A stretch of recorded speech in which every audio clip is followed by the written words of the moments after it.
The Frist Center would also like to extend just their immense gratitude to Gail Carr-Williams for organizing this wonderful series, and to the Office of Community, Government, and Neighborhood Relations at Vanderbilt for partnering with us on the series. So in addition to moderating, you'll hear my voice for a minute as I introduce you to American Chronicles, The Art of Norman Rockwell. This is the first large exhibition at the Frist Center devoted to a major illustrator.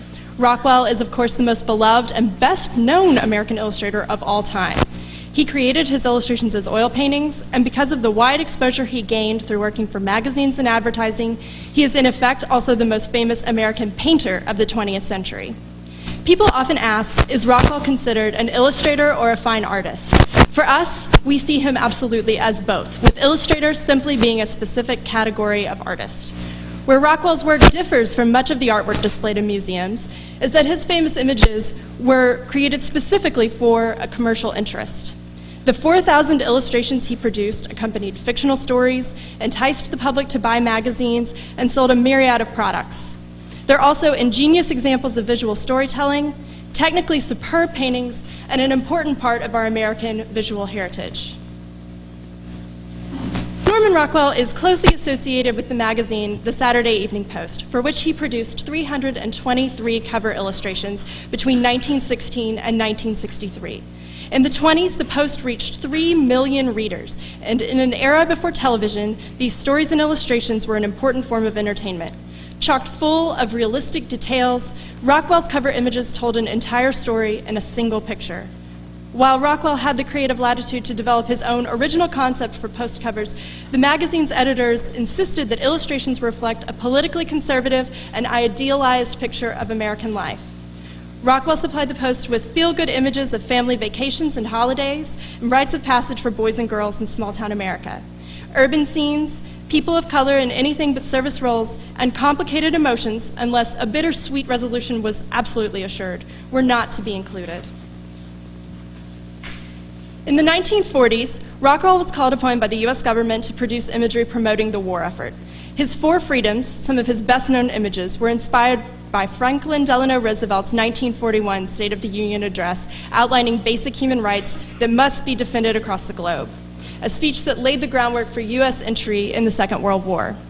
Rockwell was moved by Roosevelt's speech and really struggled to come up with a picture concept that could convey these lofty ideals. Ultimately, he chose to outline the foundations of democracy through images of small-town life. The War Office did not have time or money to produce the images when he brought his sketches for the series in with another completed commission, but Curtis Publishing, home of the Saturday Evening Post, immediately saw their value and commissioned Rockwell to complete them as illustrations for the magazine.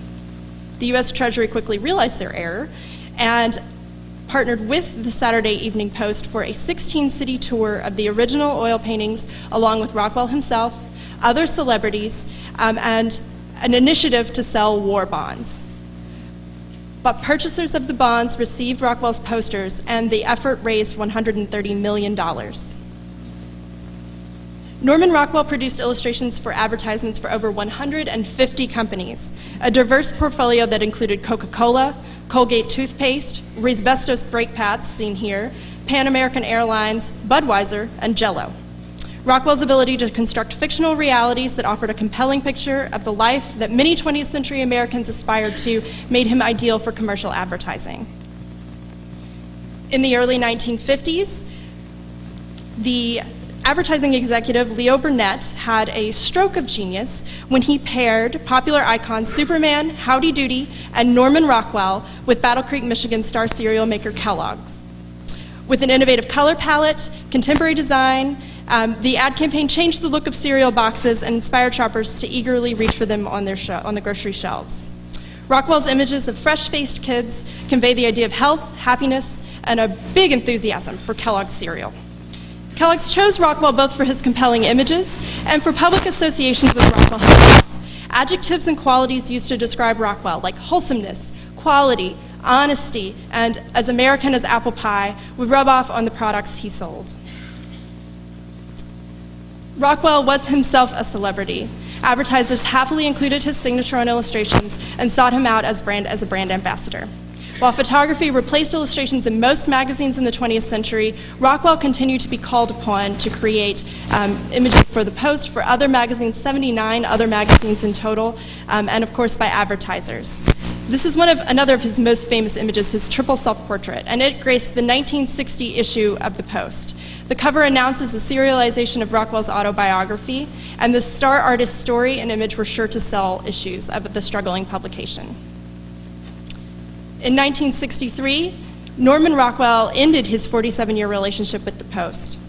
The last chapter in his career is marked by a turn towards images that depict life in America as it was, not as the dominant culture preferred to represent itself. Rockwell began illustrating articles related to civil rights issues for the progressive magazine Look. This oil painting dramatizes the experiences of 6-year-old Ruby Bridges, who participated in the integration of the New Orleans school district as she's escorted to school by federal marshals. Rockwell's experience in sensitively depicting young children and talent for distilling big ideas into personal, compelling narratives make this image a moving call for social justice and exposes the ugliness of racial prejudice. And I encourage you to visit American Chronicles to see the arc of Rockwell's long career in person. From a 1914 illustration of the Boy Scouts of America to powerful images like the problem we all live with seen here. The exhibition includes original oil paintings, a selection of preparatory materials, and all 323 Saturday Evening Post covers. I'll now ask my colleague Katie Delmay, curator of the 30 Americans exhibition, to tell us a bit about this equally compelling but very different show. Thank you, Megan, and good afternoon to you all. As Megan mentioned, I am the curator who has been in charge of the Frist Center's presentation of 30 Americans, a compelling exhibition composed of roughly 70 objects created by many of the most important African American artists working in the last 30 years. As the list on the screen attests, these artists range from well-known established figures like Robert Colescott, Jean-Michel Basquiat, Kara Walker, and Carrie Mae Weems, to rising younger stars like Rashid Johnson, Kehinde Wiley, Mickalene Thomas, and the one I am going to focus on today, photographer Hank Willis Thomas. 30 Americans is noteworthy because it provides an unprecedented opportunity for a cross-generational exploration of the influence of race, gender, sexuality, class, history, and even popular culture, as we will see in Thomas's work, on both individual and collective identity. Artists have long looked to popular culture as a source of inspiration and included elements of it in their work, the most celebrated practitioner, of course, being the pop artist Andy Warhol.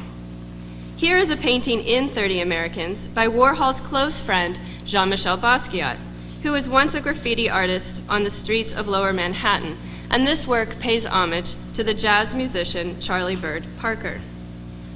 And on the screen now, a more recent sculpture by Shanique Smith that is a tribute to the late rapper Tupac Shakur. Within the larger realm of popular culture, Hank Willis Thomas looks specifically at the world of advertising and all of the socio-political implications it reflects and promotes regarding race, gender, and class. He questions the role of marketing and brand association with constructs of African American male identity in particular, and states, "I think that the irony of the ideal of the black male body is interesting. It is fetishized and adored in advertising, but in reality, black men are in many ways the most feared and hated bodies of the 21st century." Before we go further, I think it is worth mentioning that Thomas, who is one of the youngest artists in the show, he was born in 1976, was raised in an environment that fostered visual literacy and cultural criticism. His mother, Deborah Willis, is a noted history of African American photography. And in addition to a BFA and MFA in photography, he also has a master's degree in visual criticism. From a young age then, Thomas has been acutely aware of and interested in the power of images. In his work, Thomas often draws on widely recognized advertising campaigns, such as those for Absolute Vodka, Nike, and MasterCard. But he alters the original text, or sometimes removes it altogether, to convey his pointedly critical reinterpretation. He explains his motivation for using the existing language of advertising.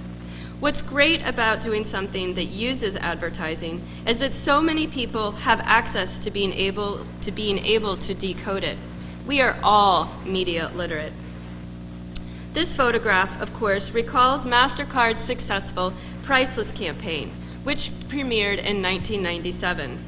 However, instead of glorifying the card's ability to provide convenience for our purchases, Thomas uses the advertisement style and wording to reflect the literal and figurative costs sustained in a culture, our American culture, motivated by consumerism and commodification. In fact, this piece is a highly personal expression for Thomas. It was made in direct response to the murder of his first cousin, Songa Willis, who was supposedly targeted for his gold chain. Hank and Songa were extremely close, and Hank was at the funeral home when his distraught aunt and uncle were discussing the arrangements for the burial. With those conversations replaying in his head, he printed the prices of the material items that led both to his killing and the resulting funeral costs over a photograph that he took of his mourning family. And the text culminates in the tagline, a riff on one familiar to people around the globe, "Picking the perfect casket for your son, priceless." In this and other related works, Thomas notes what makes these commodities so precious that they are worth taking another person's life. In his series Branded from 2003, Hank Willis Thomas continues his critique of consumerism within American popular culture, specifically through the frequent exploitation of athletes to sell tickets and material goods. He removes most of his subjects' identifying traits, including their faces, to better examine the effects of corporate branding on stereotypes of African American men and to highlight tensions between commodity and race. In this work, Branded Head, a black male body is literally branded or scarred with the Nike swoosh logo, underscoring how sponsorship can completely dominate a professional athlete's identity. Basketball and Chain shows an athlete's ankle tethered to a basketball, giving new meaning to the expression ball and chain and demonstrating the restraint athletics can have on an individual. Indeed, the team, coach, fans, sponsors, in many ways, they own you, and there is a loss of autonomy for the athlete. In addition, professional athletics are often celebrated as a ticket out of poverty. But these pieces suggest that aligning oneself to only this notion of success limits an individual's potential, and that marketers of this concept are selling an unattainable dream. The shackling and branding in both of these images also refer to the entrapments of slavery, underscoring further Thomas's point that professional athletics are in many ways a modern form of exploitation and commodification of the black body. In 2007, Thomas began a series entitled Unbranded, in which he selected 2 ads that feature black bodies for every year between 1968, the year Martin Luther King and Robert Kennedy were assassinated, and 2008, of course, the year that our first black president was elected. To track the visual expression of blackness in the mind of corporate America, he removed all logos and slogans, leaving the images and the messages they are meant to send to speak for themselves. We don't have any selections from Unbranded in our show, but I thought a sampling of a few would give us an idea of this body of work, which is so relevant to our conversation today. And as you can see from the images on screen, what is left in these images are fairly clear-cut examples of racist, and sexist for that matter, stereotyping. About stereotyping, Thomas has said, quote, "I believe that advertising success rests on its ability to reinforce generalizations about race, gender, and ethnicity, which can be sometimes true and sometimes horrifying, but which at a core level are a reflection of the way a culture views itself or its aspirations." In conclusion, we must note that a major difference between Hank Willis Thomas and Norman Rockwell is that Thomas, of course, is not being paid by a company to market their product. Rather, aware of the influence that advertising has on our society, he uses many of its strategies, including making images that can be read quickly and understood, to express his own ideas and convictions about the position of African Americans in contemporary society. Thank you very much, Katie. So with that, we'll launch on into our panel discussion. And so just reintroducing Dr. Rebecca Vandiver and Professor Art Johnson. And so I thought it might be helpful to us all to just unpack a little bit about what our notions of fine art and advertising are. So if you two wouldn't mind to just speak a little bit about these different forms of communications and what they're trying to accomplish.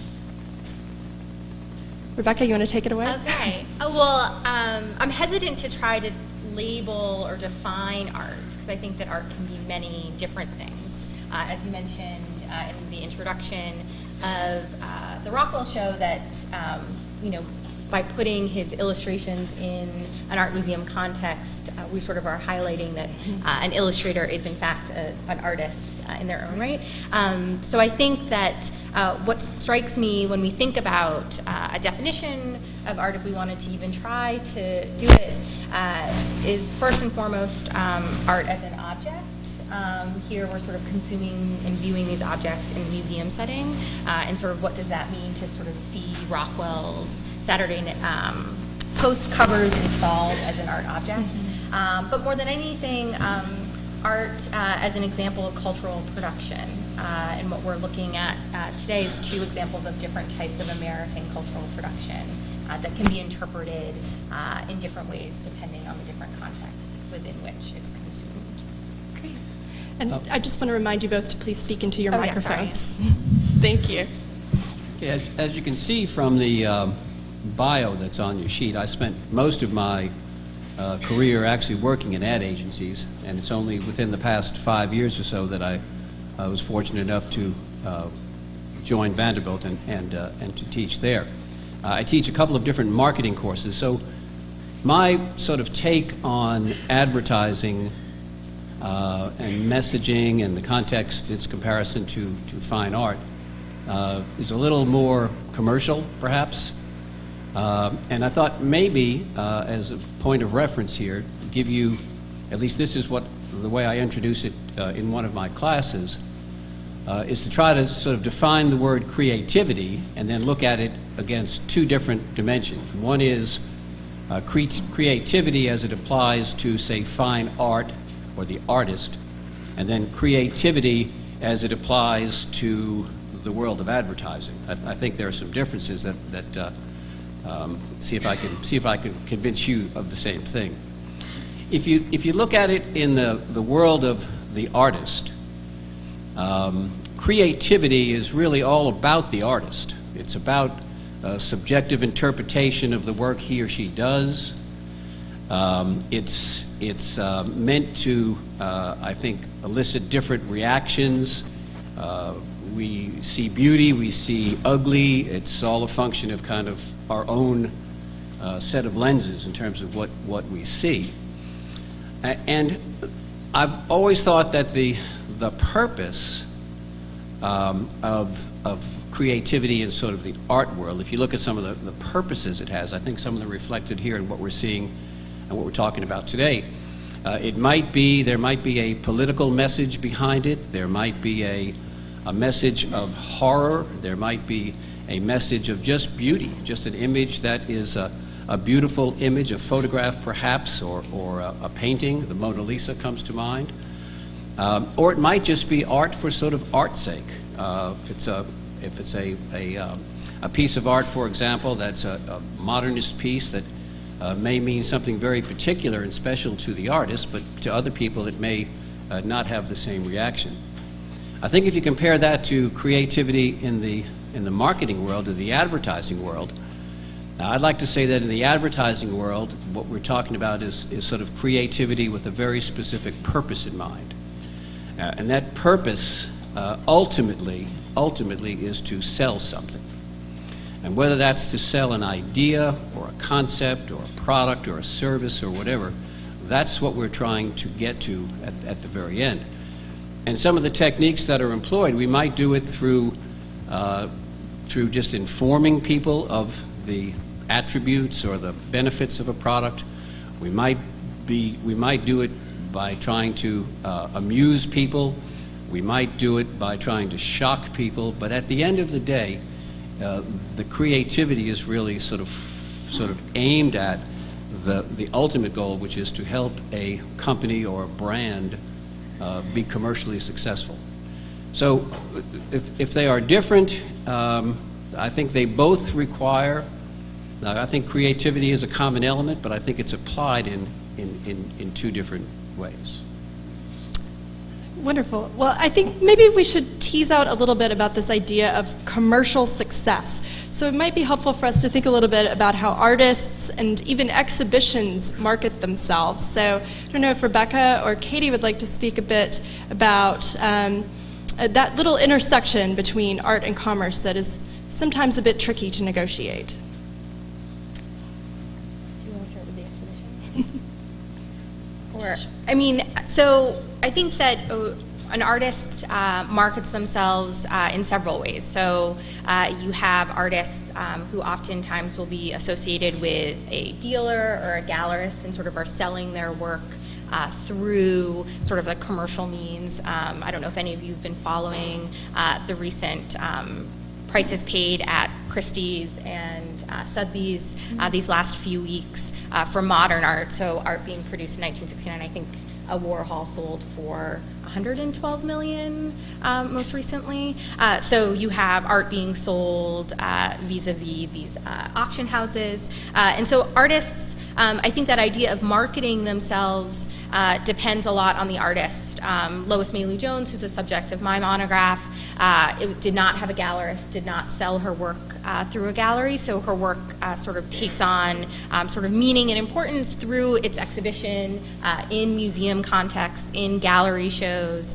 So in terms of how they're selling their work, a lot of it has to do with the artist's own sort of ideas about their need to sell art, sort of issues of class play a role historically, and how quickly they can get access and get into the gallery system. I think what's interesting about the pieces that you see in 30 Americans is that they all come from a family's collection that they've amassed over the past couple years. So we're seeing sort of an example of a collector's vision of what contemporary African American art looks like to them. As a result of these artists being in a show that has been as incredibly popular as 30 Americans, obviously their cachet within the art world increases, right? The more people that have seen their work are compelled by it, encourages other museums to purchase their work, to exhibit it, and sort of garners them a market niche, so to speak. Yeah, I think one thing that has been touched upon that is so important to stress a major difference between, say, an illustrator like Norman Rockwell and the artists that are in 30 Americans is that the artists in 30 Americans, they're making art largely that isn't commissioned. Right. So in order to make any money, they have to sell it, typically through a gallery system initially and then perhaps through a secondary market, unlike a Norman Rockwell who is getting his money almost up front. He's going to, unless he really blows it, he's going to get paid for delivering a product. In terms of how we market our exhibitions, I do think it's interesting, another point of interesting comparison with these two shows. Norman Rockwell is an exhibition that we know the name alone is what's selling that show. I'm not even sure American Chronicle, there's a lot that kind of pads out the Norman Rockwell name. 30 Americans was a little bit trickier because what does that title really tell you about the what you're going to see in the exhibition? And actually, I have a quote here by the Rubels, the collectors who own all of the work. They say, "We decided to call the exhibition 30 Americans, Americans rather than African Americans or Black Americans, because nationality is a statement of fact. while racial identity is a question each artist answers in his or her own way, or not at all. So for us, with our marketing of this exhibition, we thought it was wise to use an image that announced that the work was made by African Americans. So rather than, say, one of the Nick Cave sound suits, which could have been made by potentially someone of any background, we tended to use the, say, one of the Rashid Johnson photographs of a black man, or the Kehinde Wiley portraits of a black man, which would provide a little bit more context for the exhibition. And of course, we want to use images that are that will grab you. I mean, I guess like in an advertising world, you want to pick images that are clear, that are easy to read, that, you know, as you're just driving down the interstate, you will quickly, you know, get the message. So my colleagues in marketing could speak more to this, but that is generally what I would say was our thought in promoting this exhibition, and also trying to pick names that were hopefully well known in the art community, Kehinde Wiley again being particularly hot at the moment. Well, I think that segues into an opportunity for art to maybe weigh in on how the marketability of artists becomes an asset to a commercial interest. And I know that I was not aware of this, but Rebecca actually shared that Target had commissioned Kehinde Wiley to create beach towels for sale. I looked them up before, and now they're selling on eBay for $200 to $300. So Oh my gosh. there's a secondary market if you're looking for a beach towel from 2008. Which I have to say, it's so clever. You know, you can kind of be these figures laying on your beach towel. It's brilliant. So Art, I don't know if you wanted to chime in a little bit about the marketability of artists. Well, I guess at the end of the day, as Rebecca pointed out, I mean, an artist, it seems to me anyway, an artist, a fine artist, puts their emotion, puts their personal feelings, puts their viewpoint into art they create. And you can see some of the wonderful examples of it here in the two shows that we're talking about.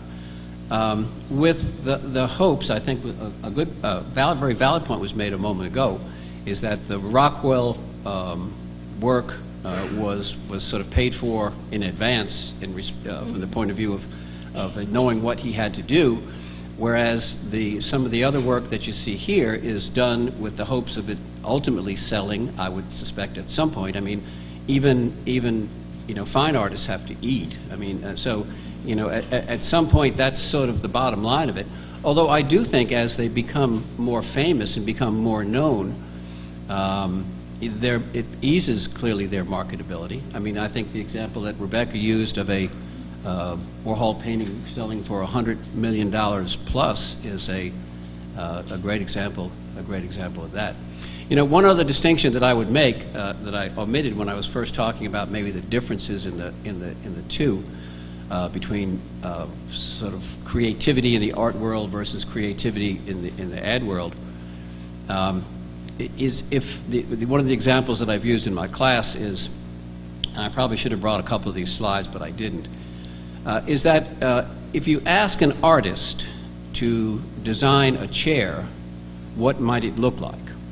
And then I've got three slides that I show. One is a chair made of very thin pieces of wrought iron, or like that are welded together. It's very interesting looking visually, but I don't think any of us would want to sit on it for 5 minutes. If you, likewise, another image of somebody designing a chair, another artist a chair, that's beautifully done with wood and glass, and I mean, it's a stunning visual presentation, but not very practical. On the other hand, I think from an advertising point of view, if you ask, and I've always thought that sort of advertising creativity, the person engaged in it is more like a craftsman than an artist, where he or she is designing for a purpose, and so the result of someone there designing a chair would be a chair that is specifically designed to be not only pretty and attractive, but also functional from the point of view of it being curved and shaped and comfortable and so on. So I don't know what that adds to what I said initially, other than I think there are differences in terms of the creativity. But I think a specific answer to your question, the more famous people become, the more they are valued in the marketplace. And I think you see that in art. I think you see it in most everything. And clearly some of the work that's revealed here in these exhibits, particularly some of the work in 30 Americans, which I'd never seen before. I'm pretty familiar with most of the Rockwell illustrations, but there is some stunning work there that clearly will lead to, I think you described some of these artists as being sort of young and new. We will hear more about them in the future by virtue of some of the work that they've done. And I'll just add a little, almost an opposite case with Rockwell. The Norman Rockwell Museum in Stockbridge originated this exhibition, and they have worked very tirelessly to promote Rockwell's reputation as a fine artist, to show the depth and range of his career, including those images from Look magazine. So really kind of elevating his work. He almost has to get over the extreme legibility of his work, its commercial purpose. And I see Rebecca nodding, so would you like to chime in on that? Well, I was going to say, I hope that after our session today, if you have a chance to go up to the Rockwell show, there's a piece he does for Look magazine called Southern Justice, which they've incorporated a number of his preparatory drawings from it, but I would want you to draw your attention to a typewritten note that appears next to the piece in which he's communicating with the editor who eventually is going to publish the image, and he describes how he wants to produce a work that is unphotographic. And I think this move away from that legibility in terms of his sort of stark realism as a style that we might affiliate sort of with his painting style. I wondered if you could pull up from the first slide that you did with him sitting. Do we have the one of him sitting doing his self-portrait? We do. Would you like the triple self-portrait? The triple self-portrait. There you go. So this was a cover for the Saturday Evening Post, and I think that it clearly illustrates, no pun intended, Rockwell's extreme knowledge of art history. So if you notice pinned up on the corner as his inspiration, you have a series of self-portraits, one by the German artist Albrecht Dürer.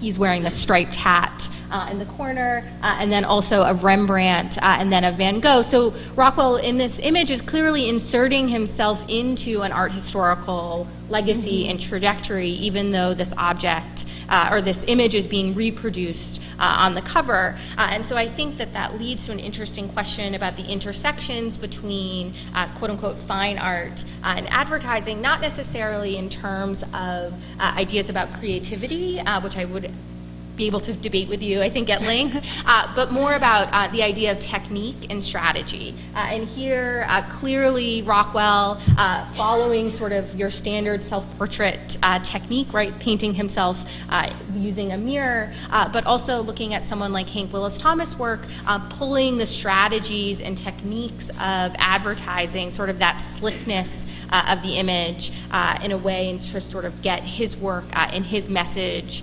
across. So I think that there's a really compelling way in which you could talk about the strategy of advertising, particularly within the legacy of African American art history and the need for representation that starts at the turn of the century, and sort of what compels African American artists to start producing work in a way that sheds sort of a positive image that we see these contemporary African American artists playing with in a new way, using new signs as signifiers in the same way that we see advertising shifting. And I think that, I'm sorry, Art, to cut you off, but I think that that's a perfect segue into, we really are investigating American identity with this series. And so I think if we could maybe launch into a discussion about the relationship of how art reflects or shapes culture. So Thomas has a very specific message he's getting across. Norman Rockwell has created iconic images of what American life is supposed to be to a certain group of people, that perhaps 30 Americans is working to shake off some of those assumptions. So perhaps an art historian and an advertiser's take on how this can function, whether we're shaping or reflecting. I think advertising reflects our culture, reflects what's around us. if you take a look back at many of you here would remember, as I do, some of the early TV programming, the I Love Lucy's, the Ozzie and Harriet's, all those kind of sitcoms that were sort of very much in a Rockwell kind of mode. I mean, they were what was going on in the 50s in America. And I think advertisers today want to do some of the same things we talked about in fine art, is that first off it has to be noticed. And the way it gets noticed is you show, I think, an understanding to your target audience that you sort of understand where they are, you understand kind of who they are, and you reflect that in the way you try to make an appeal to them. So I think, and if you look even today, example I've used in class, if you go back 4 or 5, 6, maybe even longer than that, Super Bowls ago, the big advertising festival of each February, what you saw was a whole body of work from lots of different companies that was, I thought, very tasteless and in very, very poor taste. But it reflected what was going on out there with sort of young men drinking beer. That became sort of a background for a lot of very tasteless, I think, kind of commercials. I think if you look today at advertising, it reflects the culture of where we are today. I mean, I see more and more. You'll see African Americans in commercials, in TV commercials, where there was a noted absence, going back 10 years ago, 15 years ago, whenever it was. So I don't know that advertising drives culture. I think it reflects culture, because I think that's by reflecting culture and reflecting what's out there and making the best of it, I think that's the way you sell more stuff. My opinion. Rebecca, would you like to weigh in a little? Yeah, I think, could you put the Hendy Wily? Absolutely. So I think that this idea of reflection or shaping, I think when we're thinking about 30 Americans and thinking about the Rockwell show, I think it's important to think about the time period in American history in which both of these shows are taking place. So 30 Americans, it's the last 30 years or so, so very contemporary production. Rockwell starting his career, I believe, in 1917? Actually, I think 1915 was his first commission. But Okay. I could be and wrong. finishing up, when correct. does he moves to look in 1960? 63, he moves to look, but he And- continues working into the 70s, actually.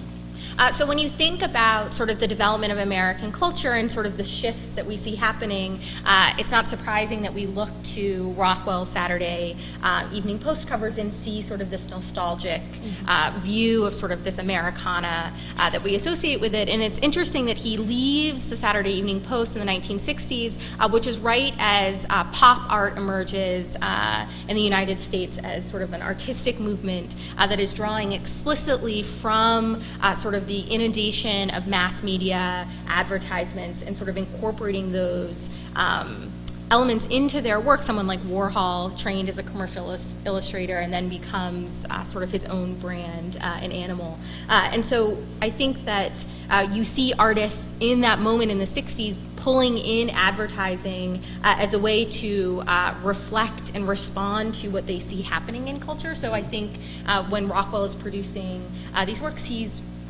reflecting and in some ways shaping what our view is of American culture to a certain extent. And then when we get to 30 Americans, I think it's these contemporary artists are doing both, reflecting contemporary culture, but also sort of shaping it. And I think that the Wily portrait here, which is on a grand scale, done in a manner reminiscent of Baroque portraits from the 16th and 17th centuries, but he's posing his sitters who he meets on the streets in their clothing that they wear on the street. So here we see a man sitting astride a horse, wearing his sweatshirt with a brand clearly visible on it. So I think that sort of speaks to sort of the inundation and the way in which sort of advertising and marketing makes its way into culture and sort of determines and shapes sort of ideas about fashion that then we see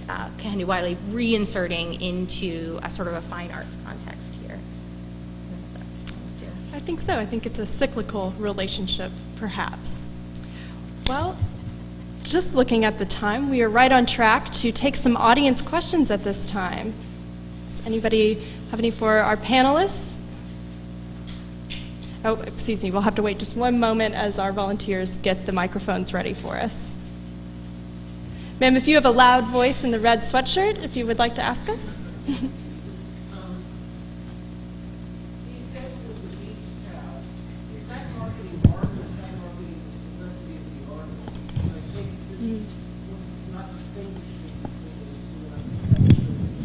Oh, I completely agree. And there's a catalog essay in the 30 Americans show refers to, I think it's called Welcome to the MBA, and talking about sort of the rise of the contemporary African-American art star. I think that definitely you are seeing blue chip contemporary African-American artists in the 30 American show. That's why the Rubels have collected them. And so they do carry with them their own sort of celebrity cachet. And I think you're absolutely right in determining that Wily being approached by Target to do this beach towel collection. He most recently designed soccer uniforms for a European soccer team. And they're doing that in part because he has his own brand now as an artist. I would argue the same thing for someone like Kara Walker in her own way. She's not necessarily,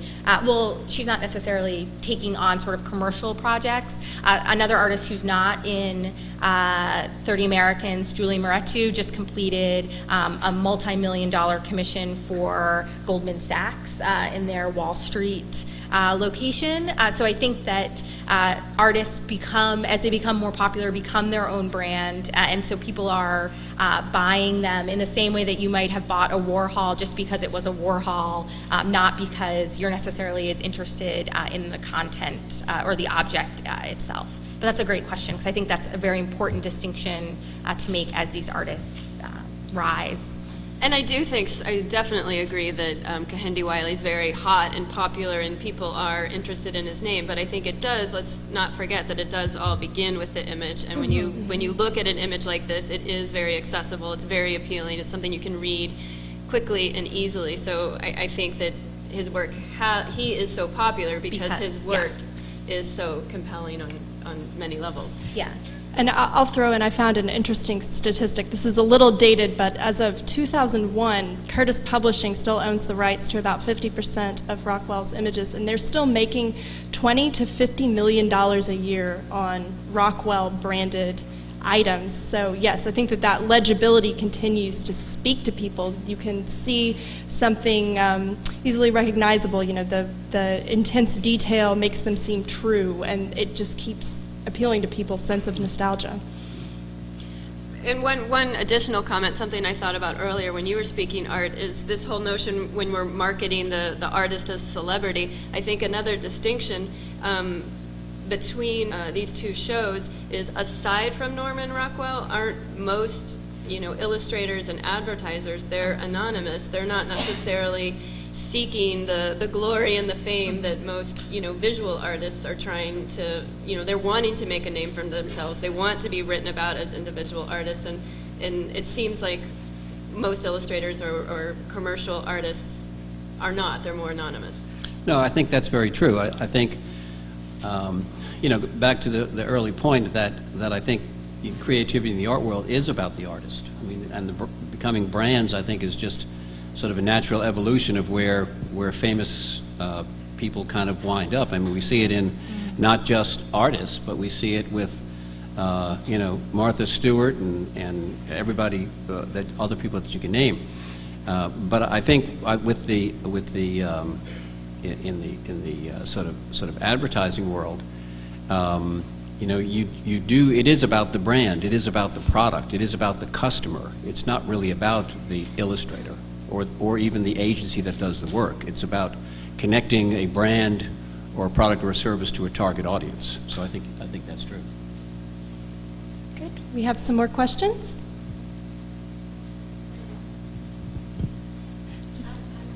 Oh, one moment. We've got a microphone coming to you.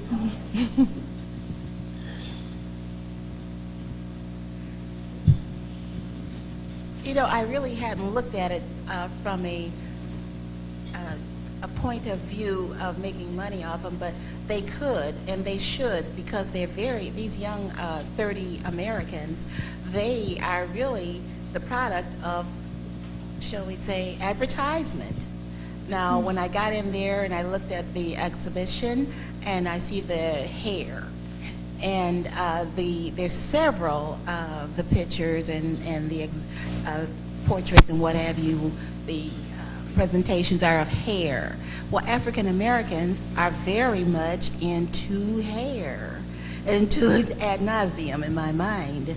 However, these young people, and they're sort of like children to me because I'm so much older, but they picked it up.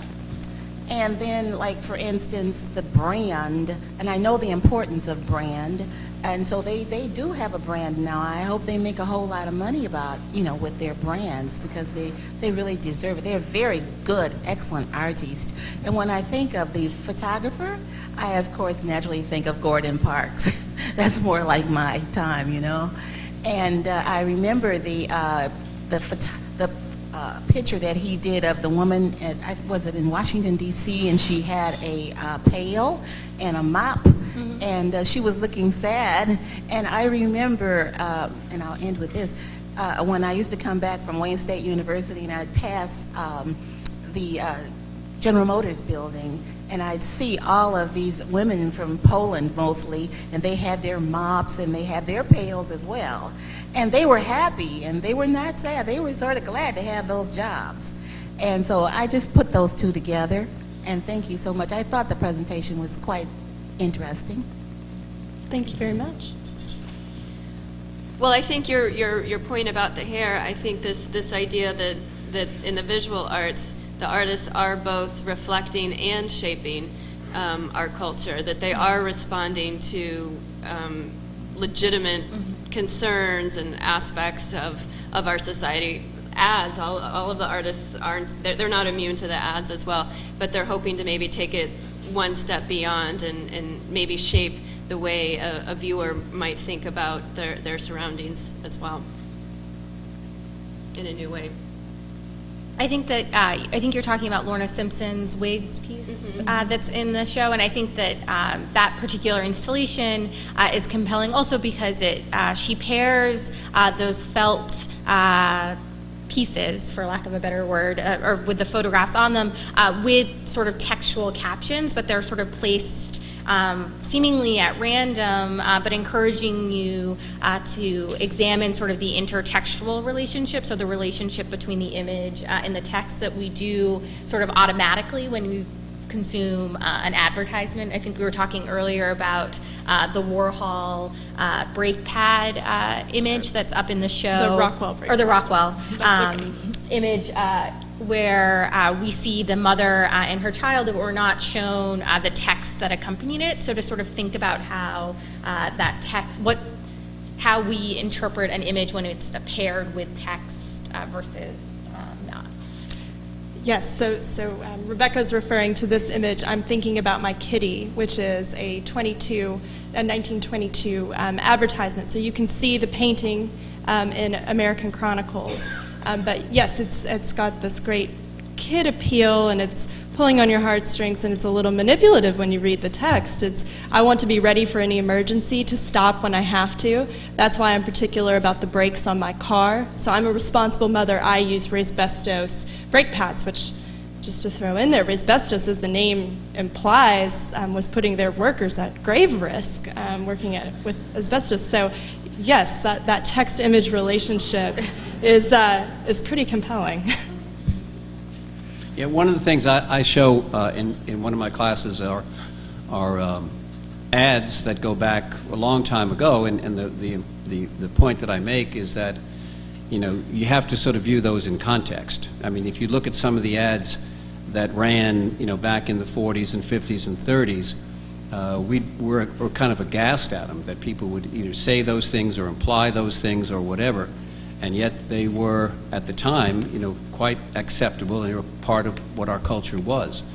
But every time I show those, I mean, the students just, and of course I've picked some pretty outrageous examples, but you look at them and you say, how could anybody do an ad that insensitive or that, politically incorrect or that whatever it is, and yet they were all a part of what was taking place at that time. So by today's standards, they're unacceptable, but then they were, a part of America at the time. I think so. So I've just pulled up Hank Willis Thomas's Unbranded series just to look at how these images are pretty shocking to modern eyes, and yet advertising executives and magazine editors thought that they were entirely appropriate ways to sell whatever product might be sold.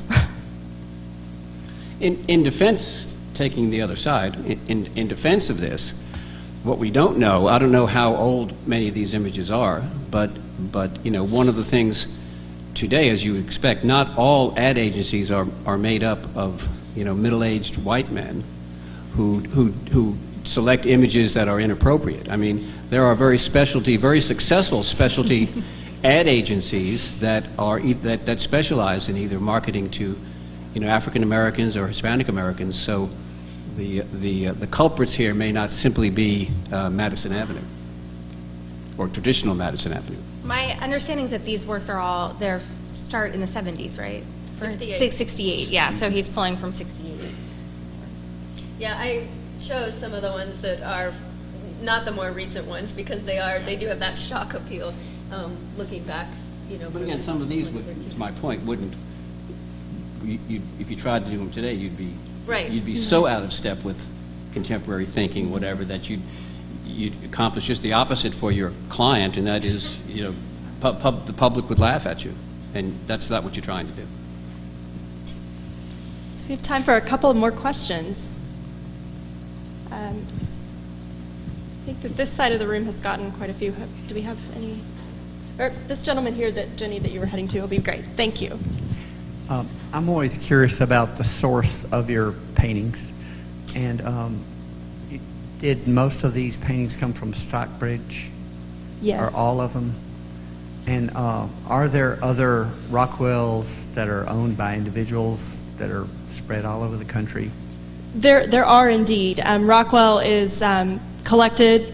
I'd say most notably there was an exhibition at the Smithsonian Museum that was pulled from the collections of George Lucas and Steven Spielberg. There's a painting in our galleries upstairs that's inscribed to Walt Disney. So Rockwell certainly touched a chord for a lot of individuals, and persons of means certainly are collecting his work. Other institutions own his work as well. And I hate to flip through my notes, but I want to. I was shocked because, we think of this phenomenon of Rockwell in a museum setting as being this very, almost 21st century phenomenon that museums have included him in the canon and really want to give him serious critical attention. But actually, in his lifetime, some of his works were exhibited at the Metropolitan Museum of Art. Actually, in 1952, the Met purchased a Rockwell painting for their permanent collection. In 1947, two movie posters that Norman Rockwell designed, which a lot of people don't realize that he also made film posters, were shown at the Met. And in 1945, he was in an exhibition in San Francisco with some titans of American art history. So Charles Birchfield, Thomas Hart Benton, John Curry, and John Sloan. So this has been an ongoing thing. And yes, to your point, there are many Rockwells in many collections. But the Stockbridge Museum is definitely the major repository. Is it hard to get a group of paintings like this to the Frist? I am not. I work in our education department, so I actually do not get to negotiate the lending of exhibitions. But I will say that I know my colleagues at the Rockwell Museum, and they are thrilled to have their shows travel. They want their work and their museum to receive greater recognition across the country and throughout the world. Katie, do you want to weigh in a little? Well, I would just say briefly that whenever we're getting an exhibition from one lender, like the museum in Stockbridge or even the Rubel family collection in Miami, that's always much easier logistically. In theory, it's one truck, one mode of correspondence, rather than, say, some of the exhibitions that we've organized that had multiple lenders. That's a bit trickier, and it gives our registrars a little bit of a headache to try to pull everything together, but they always do it beautifully.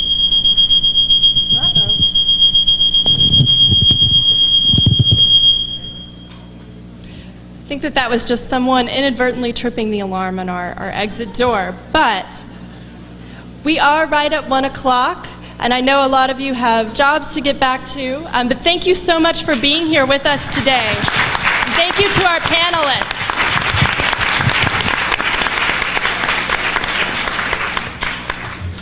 And a final plug, please go see the exhibitions. You should have